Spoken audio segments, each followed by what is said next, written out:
Hello viewers, আসসালামু আলাইকুম। আজকে আমি তোমাদের জন্য ভয়েসের দ্বিতীয় পার্ট নিয়ে এসেছি। তো গতদিন আমরা পড়েছিলাম ভয়েসের প্রথম পার্ট, যেখানে পড়েছিলাম যে ভয়েস কাকে বলে, কত প্রকার ও কি কি, আর ভয়েস শিখতে হলে কি কি দরকার আমাদের, সেগুলো আমরা শিখেছি। অলরেডি ভিডিওগুলো তোমরা দেখেছো, প্রয়োজনে আবার দেখে নেবে। আজকে আমরা ভয়েসের দ্বিতীয় পার্ট পড়বো এবং দ্বিতীয় পার্টে আমরা যা পড়বো চলো দেখি।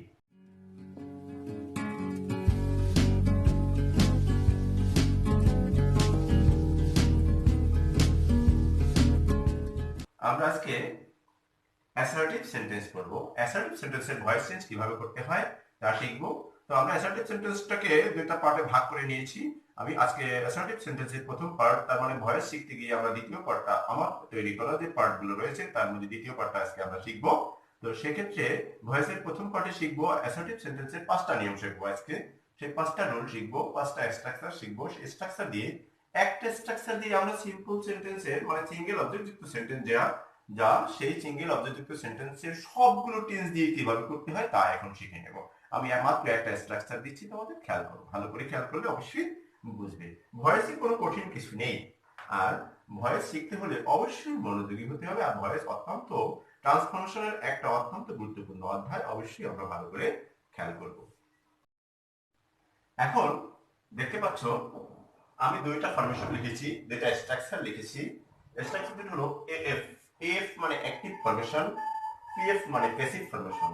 আমরা কিন্তু ভয়েস চেঞ্জ করছি এখন, মানে অ্যাক্টিভ ভয়েসকে কিভাবে প্যাসিভ করতে হয় তা শিখছি আমরা এখন। তো আমরা এই অ্যাক্টিভ ভয়েসের যেটাতে একটা মাত্র অবজেক্ট থাকবে, সেই একটা অবজেক্টের অ্যাক্টিভ সেন্টেন্সকে কিভাবে প্যাসিভ করবো অ্যাসার্টিভের, সেটা দেখছি। তো সেখানে দেখছি আমরা অ্যাক্টিভ এএফ মানে অ্যাক্টিভ ফরমেশন, এটা সংকেত হিসেবে আমার তৈরি করা।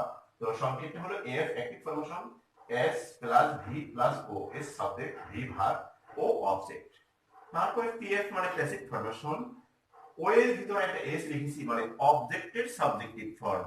অ্যাক্টিভ ভয়েসের যে অবজেক্ট, প্যাসিভ ভয়েসের সেটাই সাবজেক্ট হিসেবে বসবে সাবজেক্টিভ ফর্মে। তারপরে এটা যে টেন্স আছে সেই টেন্স অনুযায়ী একটা বিভার্ব লিখতে হবে। সেটা সেটা বিভার্ব অনেকে অক্সিলিয়ারি ভার্ব বলে থাকেন, কিন্তু আসলে আমরা এটাকে অক্সিলিয়ারি ভার্ব বলবো না, কারণ এটা বৈশিষ্ট্য অনুযায়ী এই বিভার্ব অক্সিলিয়ারি ভার্ব তো বটেই, তবে সেই বৈশিষ্ট্য অনুযায়ী এই সেন্টেন্সের ব্যবহারের বৈশিষ্ট্য অনুযায়ী সেই বিভার্ব। তারপর ধীরে ধীরে পিপি লেখা আছে, মানে ভার্বের পাস্ট পার্টিসিপল, তারপরে বাই, তারপর সাবজেক্টের অবজেক্টিভ ফর্ম। তার মানে কি দাঁড়ালো, পিএফটা হলো অবজেক্টের সাবজেক্ট ফর্ম, টেন্স অনুযায়ী বিভার্ব, মূল ভার্বের পাস্ট পার্টিসিপল, তারপরে বাই, তারপরে সাবজেক্টের অবজেক্টিভ ফর্ম। এক্ষেত্রে আমি একটু বলে রাখি, আমি পর্যায়ক্রমে প্রত্যেকটা সেন্টেন্সের সাথেই বলবো টেন্স অনুযায়ী বিভার্বটা অত্যন্ত গুরুত্বপূর্ণ একটা দিক ভয়েস চেঞ্জ করার জন্য। তো সেক্ষেত্রে প্রেজেন্ট অ্যাসার্টিভ সেন্টেন্সের প্রেজেন্ট ইনডিফিনিট টেন্সের জন্য বিভার্ব হলো, এটাতে কোনো বিভার্ব বা অক্সিলিয়ারি ভার্ব থাকে না। আমরা সেক্ষেত্রে প্যাসিভ ভয়েস করতে গিয়ে এম ইজ আর এই বিভার্ব তৈরি করব। আর প্রেজেন্ট কন্টিনিউয়াস টেন্সে তৈরি করব am being, is being, are being, কারণ এটা আইএনজি আছে তার কারণে এখানে বিইং আসবে। তারপরে প্রেজেন্ট পারফেক্ট টেন্সের জন্য হ্যাভ বিন অথবা has been. Subject number person অনুযায়ী থার্ড পারসন সিঙ্গুলার নাম্বার হলে হ্যাজ বিন লাগবে, এটা আমরা জানি। আর বাকি সব জায়গায় হ্যাভ বিন। এরপরে ফার্স্ট ইনডিফিনিট টেন্সের জন্য ওয়াজ ওয়ার, ফার্স্ট কন্টিনিউয়াস টেন্সে was being, were being, past perfect টেন্সে হ্যাড বিন, ফিউচার ইনডিফিনিট টেন্সে shall be, will be, future continuous tense shall be being, will be being, future perfect tense shall have been, will have been। আর এছাড়া অন্যান্য কিছু model আছে যেগুলোর পরে বিবর্ষণে ব্যবহার হয়ে যাবে, যেটা আমি পার্ট 1 এ উল্লেখ করেছি, এখানে আবার উল্লেখ করলাম। ওকে, থ্যাংক ইউ। এবার আমরা এক্সাম্পল দেখছি। একটা সেন্টেন্স মানে একটা ভার্ব দিয়ে আমি সকল টেন্সের ভয়েস চেঞ্জ করিয়ে দেখাবো। ভার্বটাকে একটু পরিবর্তন থাকবে টেন্স অনুযায়ী, সেটা সমস্যা না। মূল ভার্বটা একই রকম ভার্ব, সেই ভার্ব দিয়ে আমরা ভয়েস চেঞ্জ করছি। অন্তত কথাটা হলো এই কারণে যে বোঝার জন্য, একটা সাথে একটা ব্যবধান কি সেই বোঝার জন্য কিন্তু আমরা এটা করছি।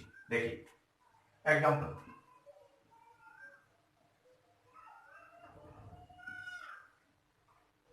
এবার লিখলাম এ, I do the sum। I do the sum মানে আমি অঙ্কটি করি। I do the sum, present indefinite subject বা ভার্বের প্রেজেন্ট ফর্ম আছে, তারপরে অবজেক্ট। এ মানে অ্যাক্টিভ, অ্যাক্টিভ সেন্টেন্স এখানে ছিল অ্যাক্টিভ ফরমেশন, অ্যাক্টিভ গঠন ধরে নিই, এখানে অ্যাক্টিভ, এই সেন্টেন্সটা অ্যাক্টিভ, সেটাই লিখে দিলাম অ্যাক্টিভ। এটা প্যাসিভ কেমন হবে দেখে নিচ্ছি। তার আগে একটু বর্ণনা করি যে এই আই হলো সাবজেক্ট, ডু হলো ভার্ব, আর দা সাম হলো অবজেক্ট। এটা এস, এটা ভি, এটা ও। এই একটি ফরমেশনের সাথে এখানে মিলে গেছে, কিন্তু অবশ্যই মিলে গেছে। খেয়াল করেছো? Subject, verb, object, S V O, S V O, একটি ফরমেশন। বেসিক ফরমেশনে কি করতে হবে? অবজেক্টকে সাবজেক্ট করতে হবে। এখানে অবজেক্ট এটা, এটাকে তার সাম, ওটাই এটাই এটাই সাবজেক্ট হিসেবে চলে আসবে। আচ্ছা, এখন আমরা এই প্রেজেন্ট ইনডিপেন্ডেন্সের জন্য এম ইজ আর ব্যবহার করব বিভাগ হিসেবে। এম ইজ আর বেসিক ভয়েসে প্রেজেন্ট ইনডিপেন্ডেন্টের বিভাগ হলো এম ইজ আর। ওকে, তাহলে এখন the some third person singular number, অবশ্যই ইজ বলবে। এম বসে, আই ছাড়া আর কোথাও এম বসে না। আই ছাড়া আর কোথাও এম বসে না, আই একটি নির্ধারিত এম। এই তারপরে আর, আর বসে সকল প্লুরাল নাম্বারে এবং সেকেন্ড পারসন সিঙ্গুলার প্লুরাল উভয় ক্ষেত্রেই বসে আর। আর থার্ড পারসন সিঙ্গুলার বসে is, the some third person singular number, যার কারণে ইজ বসবে। তারপর মূল ভার্বের পাশ বিভাগ বসলো ইজ, মূল ভার্বের পাশ প্লেস হলো ডু, এর পাশ প্লেস হলো ডান। তারপরে বাই বসবে নিয়ম অনুযায়ী। তারপরে subject object, non subject I, I এর অবজেক্টিভ ফর্ম হলো মি। ওকে, তাহলে the same is done by me. এখন একটু পার্সন নিয়ে বর্ণনা করি আমি। তোমাদের খেয়াল করতে হবে, ফার্স্ট পার্সনের সাবজেক্ট মাত্র দুইটা। দুনিয়াতে ফার্স্ট পার্সনের সাবজেক্ট দুইটা, আই এবং উই ছাড়া আর কোনো ফার্স্ট পার্সনের সাবজেক্ট নেই। দুনিয়াতে ফার্স্ট পার্সনের সাবজেক্ট রয়েছে আই এবং উই, এছাড়া আর নেই ফার্স্ট পার্সনের সাবজেক্ট। সেকেন্ড পার্সনের সাবজেক্ট মাত্র একটা, ইউ। ইউ ছাড়া দুনিয়ায় সেকেন্ড পার্সনের কোনো সাবজেক্ট নাই। তবে তবে কি, দাও মানে তুই, তুচ্ছার্থক একটা ওয়ার্ড আছে, দাও, ইজ ও ইউ, দাও, এটার ব্যবহার নেই। হয়তো ইংরেজরা কবিতা টবিতা এগুলো ব্যবহার করে থাকে, আমরা এটা ব্যবহার করি না। যার কারণে ফার্স্ট পার্সন এবং সেকেন্ড পার্সনের সাবজেক্ট পেলাম আমরা মাত্র তিনটা ওয়ার্ড, আই, উই এবং ইউ। এই তিনটা বাদে আর ফার্স্ট পার্সন সেকেন্ড পার্সনের সাবজেক্ট নেই। তাহলে আমরা ফার্স্ট পার্সন সেকেন্ড পার্সনের সাবজেক্ট পেয়ে গেলাম। আর তিনটা পার্সনের মধ্যে বাকি থাকে থার্ড পার্সন, থার্ড পার্সনের সাবজেক্ট। এই যে তিনটা বাদে বাকি যত দেখবো আমরা সব থার্ড পার্সনের থার্ড পার্সন। ওকে, সাবজেক্ট হিসেবে যেগুলো বলেছি সাবজেক্ট, বাকি সব থার্ড পার্সনের সাবজেক্ট। সেক্ষেত্রে আমরা যদি একটা বোঝাই সিঙ্গুলার নাম্বার, একটা বেশি বোঝাই প্লুরাল নাম্বার, সেখানে বুঝতে সমস্যা নেই। দা সাম অঙ্ক নেই, এটা তো একটা বোঝাইছে, থার্ড পার্সন সিঙ্গুলার নাম্বার অবশ্যই দা সাম, এই জন্য থার্ড পার্সন সিঙ্গুলার নাম্বারে ইজ বসে। এবার চলে যাচ্ছি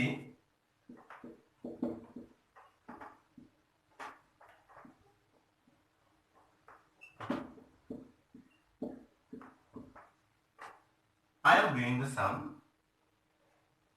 এখানে present continuous tense, subject I, am doing হলো ভার্ব, ভি হলো এম ডুইং, অবজেক্ট হলো দা সাম। তাহলে এখন কি করতে হবে? আমাদের সাবজেক্ট ভার্ব অবজেক্ট এটা কিন্তু আইডেন্টিফাই করতে হবে খুব ভালো করে। তাহলে কি করতে হবে? এটার প্রেজেন্ট কন্টিনিউয়াস টেন্সের সেন্টেন্স, এক্ষেত্রে বিভাগ হবে am being, is being, are being।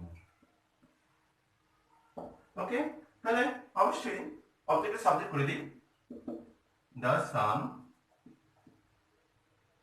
is being, যেহেতু third person singular number, done by me। এই ফরমেশন কিন্তু মিলে গেছে, the sum is being done by me। তারপরে আসো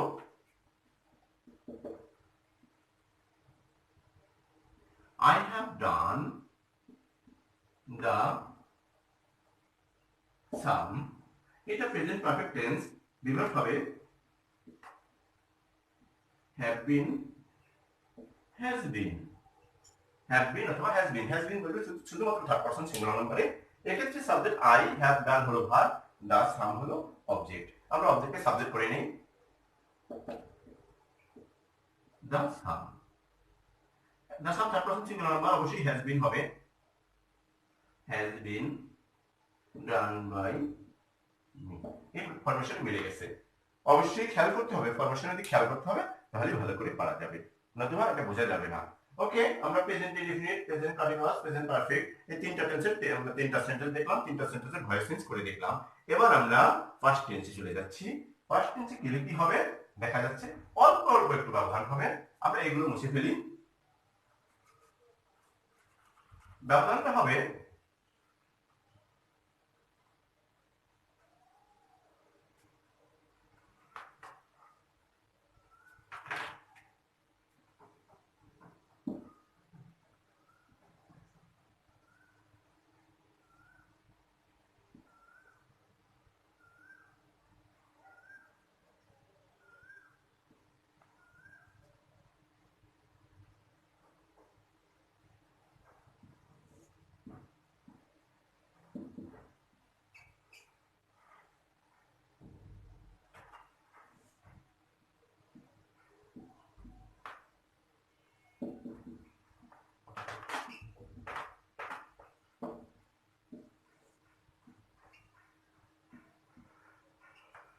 পরে আমি সেন্টেন্সগুলোতে সব মুছি নেই, অল্প অল্প একটু ব্যবধান, সেই ব্যবধানটুকু খেয়াল করো। এখানে আই ডু দ্য সাম ছিল, সেটা হয়ে গেছে আই ডিড দ্য সাম। মাত্র ডুটাকে ডিড করে দিচ্ছি, পাস্ট ইনডিফিনিট হয়ে গেছে। আর সেই কারণে একটু ব্যবধান হয়ে যাবে। বিভাগ ভাবে তখন ছিল অ্যাম ইজ, এখন হয়ে গেছে ইট ইজ। যেহেতু পাস্ট ইনডিফিনিট টেন্স, এখন হয়ে গেল কি ওয়াজ ওয়্যার। তাই ঠিক আছে, ওয়াজ ওয়্যার, আই এর পরে ওয়াজ বসে এবং থার্ড পারসন সিঙ্গুলার নাম্বারের পরে ওয়াজ বসে, বাকি সব জায়গায় ওয়্যার বসে। তাহলে কি হয়েছে, the some third person singular number, যার কারণে ওয়াজ হয়েছে। অবজেক্ট দ্য সাম লিখেছি, দ্য সাম সাবজেক্ট তৈরি করে দিয়েছি। বিভাগ হিসাবে বিভাগ হয়েছে ওয়াজ, মূলভাবে পাস্ট পেয়েছিল ডিড এর পাস্ট পেয়েছিল ডান, আর নিয়ম অনুযায়ী বাইটা বসেছে, আই এর সাবজেক্টিভ ফর্ম, সাবজেক্ট অবজেক্ট হয়ে গেছে নিউ। ওকে, বোঝা গেছে আশা করি। তারপরে চলে আসো, I was doing the sum, present continuous ছিল I am doing the sum, সেটা হয়ে গেল কোথায় কি I was doing the sum। এইখানে আবার বিভাগ পরিবর্তন হয়ে গেছে, was being, were being। তাহলে কি হয়েছিল, the sum অবজেক্টের সাবজেক্ট হলো the sum, was being বিভাগ লিখেছি, মূল ভার্বের পার্টিসিপল ডান লিখেছি, নিয়ম অনুযায়ী by লিখেছি, সাবজেক্টের এই যে সাবজেক্টের অবজেক্টিভ ফর্ম মি লিখেছি। ওকে, তাহলে the sum was being done by me। আচ্ছা, প্রেজেন্ট কন্টিনিউয়াস ছিল the sum is being done by me, এখানে the sum was being done by me, অল্প একটু ব্যবধান। এবার আসছি I have done the sum, এটা প্রেজেন্ট পারফেক্ট ছিল I have done the sum, এটা হলো had। তা had এর ক্ষেত্রে বেসিক হয়েছে বিভাগ হবে had been। তাহলে the sum সাবজেক্ট লিখেছি had been, তারপরে ভার্বের পাস্ট পার্টিসিপল, তারপরে by, তারপরে সাবজেক্টের অবজেক্টিভ ফর্ম হয়ে গেছে। ওকে, আশা করি তোমরা পাস্ট টেন্সের তিনটা, পাস্ট ইনডিফিনিট, পাস্ট কন্টিনিউয়াস এবং পাস্ট পারফেক্ট তিনটা টেন্সের হয়েছে দেখতে পেয়েছো, আশা করি আয়ত্ত করতে পেরেছো। এবার আমরা চলে যাচ্ছি, আর একটু পরিবর্তন হবে, ফিউচার টেন্সটা আমরা দেখে নিচ্ছি।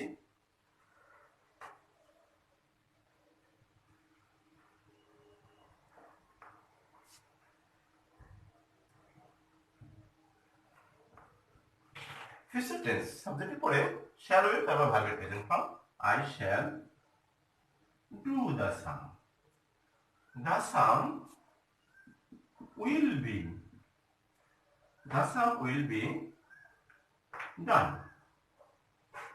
by me, কারণ shall be অথবা will be, ফিউচার ইনডিফিনিট বিভাগ হলো shall be অথবা will be। তা যেহেতু the sum থার্ড পারসন সেটা অবজেক্ট সাবজেক্ট হয়ে গেছে, তাহলে আমরা shall be লেখা ঠিক নয়, যেহেতু second person third person will ব্যবহার করতে হয়, যার জন্য will be লিখেছি, the sum will be, তারপর মূল ভার্ব ডু, ডু এর পাস্ট ছিল ডান, তারপর বাই বসেছে, তারপর সাবজেক্টের অবজেক্টিভ ফর্ম বসেছে মি। তারপরে কি হবে, এখন future continuous tense, future continuous হলো সাবজেক্টের পরে শ্যাল বি অথবা উইল বি, তারপর ভার্বের সাথে আইএনজি, এটা active voice, I shall be doing the same, এটা ফিউচার ইনডিফিনিট, ফিউচার কন্টিনিউয়াস টেন্সের সেন্টেন্স অ্যাক্টিভ ভয়েস। এটা যখন প্যাসিভ করব, বিভাগ হিসেবে আমরা ব্যবহার করব শ্যাল বি বিইং অথবা will be being, shall be being অথবা will be being। তাহলে এখানে কি লিখবো, the sum এর পরে অবশ্যই will be being লিখবো, will be being, the sum অবজেক্টের সাবজেক্ট the sum, বিভাগ will be being, তারপর ভার্বের পার্টিসিপল ডান, তারপর by, তারপর সাবজেক্টের অবজেক্টিভ ফর্ম। ওকে, তাহলে ফিউচার কন্টিনিউয়াস টেন্স দেখলাম। এবার ফিউচার পারফেক্ট টেন্স, সাবজেক্টের পর shall have অথবা will have বসবে, I shall have, I shall have done the sum, future perfect tense হয়ে গেল। এটা বিভাগ হলো shall have been অথবা will have been, shall have been অথবা will have been, shall have been অথবা will have been। তাহলে কি করব, the sum এর পরে will have been লিখব, will have been done, the sum will have been done by me, the sum will have been done by me। কারণ আমরা জানি ফার্স্ট পারসনের পরে মানে আই এবং উইল পরে শ্যাল বসে সাধারণ নিয়মে, আর বাকি সব জায়গায় উইল বসে, আমরা সেই নিয়মটাই ফলো করেছি। যদিও কখনো কখনো এর অল্টারনেট করা যায়, ঘুরিয়ে দেওয়া যায়, জোর বুঝাতে গিয়ে, সেদিকে আমরা যাই না, সেটাও যখন ব্যবহার করবো, ব্যবহার করে গিয়ে নিজে বাস্তবে ব্যবহার করবো, তখন সেটা করবো। আমরা জেনারেল যে নিয়ম আছে সেই নিয়ম অনুযায়ী করে দিলাম। তো the sum will have been done by me, future টেন্সের কয়টাই দেখলাম, আশা করি বুঝতে পেরেছো। এখন মোডাল দিয়ে একটা সেন্টেন্স দেখবো, অন্য মোডাল, শ্যালো মোডাল যদিও, তারপর অন্য কিছু মোডাল দিয়ে একটা সেন্টেন্স দেখছি। তো আমি এগুলো মুছে দিচ্ছি।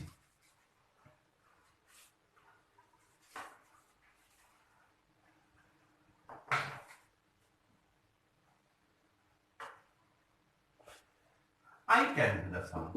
ক্যান থাকলে ক্যান বি হবে, ক্যান থাকলে ক্যান বি হবে, না জানা জিনিস। তাহলে অবজেক্টের সাবজেক্ট করে দিই দ্য সাম, অবজেক্ট সাবজেক্ট করবার টেনশন যদি বিভাগ ক্যান বি, ক্যান বি, তারপর বলবো পাস করছিল ডু, ডু এর পাস করছিল ডান, ডান, তারপর বাই, তারপরে সাবজেক্টে অবজেক্টিভ ফর্ম আই এসে আই এর অবজেক্টিভ ফর্ম এ। আমরা এই যে অ্যাক্টিভ ভয়েস থেকে প্যাসিভ ভয়েসে গেলাম, একটা মাত্র অবজেক্ট যুক্ত যে অ্যাক্টিভ সেন্টেন্স সেগুলোকে প্যাসিভ করলাম, অ্যাসার্টিভ সেন্টেন্স গুলোকে। তোমরা আশা করি বুঝতে পেরেছো। আমি সবগুলো টেন্স আলাদা আলাদা করে মানে একটা টেন্স পড়ালাম, আবার সেটার মধ্যে ভয়েস চেঞ্জ করলাম, একটা টেন্স আবার ভয়েস চেঞ্জ, সেরকম না করে আমি একটা ফরমেশন দিয়ে একটা স্ট্রাকচার, এই যে অ্যাক্টিভ প্যাসিভ ফরমেশন, এই স্ট্রাকচার দিয়ে সবগুলো টেন্সের ভয়েস চেঞ্জ করলাম। আশা করি তোমরা বুঝতে পেরেছো, আর আশা করি এটা উপকারেও আসবে। ওকে, এবার ডবল অবজেক্টের দেখতে পাচ্ছ। এবার আরেকটা নিয়মে চলে আসছি। এটা দুইটা অবজেক্ট, ডবল অবজেক্ট যদি হয়, অ্যাক্টিভ ভয়েসের সেন্টেন্সটি অ্যাসার্টিভ সেন্টেন্স যদি ডাবল অবজেক্টের হয়, মানে দুইটা অবজেক্ট থাকে, তখন আমরা কিভাবে ভয়েস চেঞ্জ করব সেটার নিয়ম দেখছি। Active formation F, subject verb, object 1 object 2, মানে দুইটা অবজেক্ট নাম লিখে দিলাম, অবজেক্ট 1 অবজেক্ট 2। এটা ব্যক্তিবাচক অবজেক্ট, এটা বস্তুবাচক অবজেক্ট, আবার এটা ইনডাইরেক্ট অবজেক্ট, ডাইরেক্ট অবজেক্ট, অনেকভাবে বলা যায়। হ্যাঁ, এখন অবজেক্টের শ্রেণী বিভক্ত অনেক, সেখানে সেদিকে না গিয়ে আমরা কি করলাম, অবজেক্ট 1 আর অবজেক্ট 2 হিসাবে প্রকাশ করলাম। আমরা কি করব, ভয়েস চেঞ্জ করার কাজে এরকম নাম লিখে দিলাম। আমরা অনেকখানি লিখবো না, অনেকখানি লিখতে গেলে দেখা যায় প্রথম থেকে শেষ পর্যন্ত পড়তে পড়তে গিয়ে প্রথমে একটা ভুলে যাবে, আবার ব্রেনে থাকবে না। যার কারণে স্ট্রাকচার আকারে দিলে সুবিধাটা হয়, স্ট্রাকচারটা সামনে থাকলে করতে সুবিধা হবে, আস্তে আস্তে স্ট্রাকচারটাও রপ্ত হয়ে যাবে। আমরা অনেকখানি পরে মুখস্থ করলে সেটা মনে থাকবে না ভালো করে। যার কারণে এই সহজ উপায়টা অবলম্বন করলে অবশ্যই ভালোভাবে আয়ত্ত করা যাবে। ওকে, এখন অ্যাক্টিভ ভয়েস যদি ডাবল অবজেক্টের হয় অ্যাসার্টিভ সেন্টেন্স, যে কোনো একটা অবজেক্টকে সাবজেক্ট করা যাবে ইচ্ছা, অবজেক্ট 1 কেও সাবজেক্ট করা যাবে, অবজেক্ট 2 কেও সাবজেক্ট করা যাবে ইচ্ছা মতো করব। যদি অবজেক্ট 1 কে সাবজেক্ট করি তাহলে অবজেক্ট 2 যথাস্থানে থেকে যাবে, আবার অবজেক্ট 2 কে যদি সাবজেক্ট করি অবজেক্ট 1 টা যথাস্থানে থেকে যাবে। এই যথাস্থানে থেকে যাওয়া অবজেক্টের কিছুটা নাম রয়েছে। যথাস্থানে থেকে যাওয়া অবজেক্টের নাম হলো retained object. Retained object, retained অবজেক্টের সংজ্ঞা হলো এই যে ডাবল অবজেক্ট যুক্ত একটিভকে প্যাসিভ করতে গেলে যে কোনো একটি অবজেক্টকে সাবজেক্ট করতে হয়, বাকি অবজেক্টটি যথাস্থানে থেকে যায়। এই যথাস্থানে থেকে যাওয়া অবজেক্টটার নাম হলো রিটেইনড অবজেক্ট। ওকে, তো এইখানে একটি অবজেক্ট 1 কে যখন সাবজেক্ট করেছি, এখানে অবজেক্ট 2 এটা রিটেইনড অবজেক্ট, আবার এখানে অবজেক্ট 2 কে সাবজেক্ট করেছি, এখানে অবজেক্ট 1 যেটা থাকবে সেটা হবে রিটেইনড অবজেক্ট। ওকে, আমরা একটা एग्जांपल দেখছি।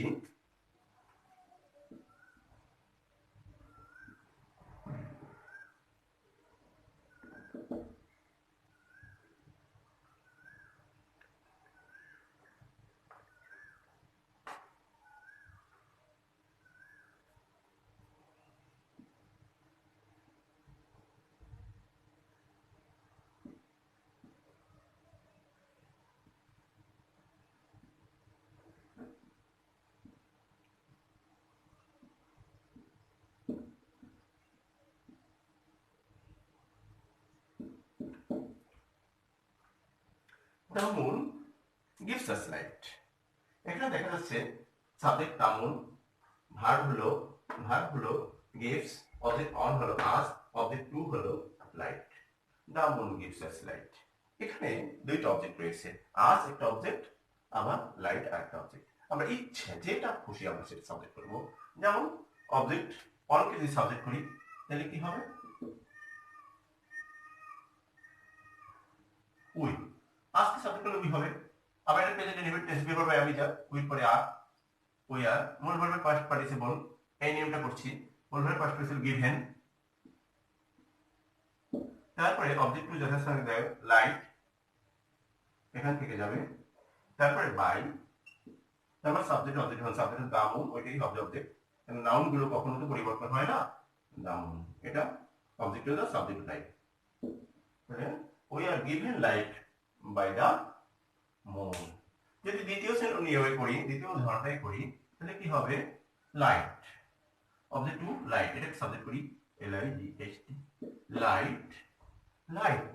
এখন present indefinite tense, light third person singular number, তাহলে ইজ হবে, বিভাগ হবে is, light is given,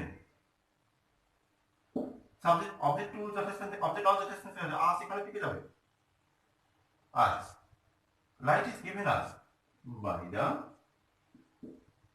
moon.